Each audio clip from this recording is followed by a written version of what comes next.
கோலி talk Kollywood news. புலி படத்துல சித்திரக்குள்ளர்கள்னு இன்றைய குழந்தைகள் கதைகள்ல படிச்சிருப்பாங்களான்றதே சந்தேகம்தான். அந்த காலத்துல அம்புலி மாமா கதைகள்ல இப்படி பல சித்திரக்குள்ளர்களை பத்தின கதைகளை பலர் படிச்சிருப்பாங்க. ஹாலிவுட் படங்கள்ல மட்டுமே வில்லி புட்ஸ் என்று அழைக்கப்படும் சித்திரக்குள்ளர்களை பத்தின சில படங்கள் வெளிவந்திருக்கு. தமிழ்ல புலி படத்தின் மூலம் சித்திரக்குள்ளர்களை களம் இறக்குறாரு இயக்குனர் சிம்புதேவன்.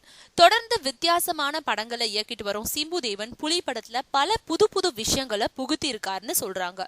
அதுல ஒண்ணுதான் குள்ள மனிதர்கள். சில மாதங்களுக்கு முன்னாடி கூட விஜய் புலி படத்துல குள்ளமான மனுஷனா ஒரு தோற்றத்துல நடிக்கிறாருன்னு கூட செய்திகள் வெளிவந்துச்சு. ஆனா அது பத்தி இதுவரைக்கும் உறுதியா எந்த தகவலும் வெளியாகல. இதுக்கு நடுவுல புலி படத்தோட குள்ளமான மனிதர்கள் கதாபாத்திரங்கள் இருக்குதுன்றது ட்ரெய்லர் மூலம் தெரிய வந்திருக்கு. தம்பி ராமையா, வித்யுலேகா, ரோபோ சங்கர், இமான் அனாச்சி, ஆலி, சத்யன் உள்ளிட்ட சில நட்சத்திரங்கள் குள்ள மனிதர்களா நடிச்சிருக்காங்க. இவங்க விஜயோட படம் முழுக்க வர்றது மாதிரி தான் கதையிலயும் இருக்கான்.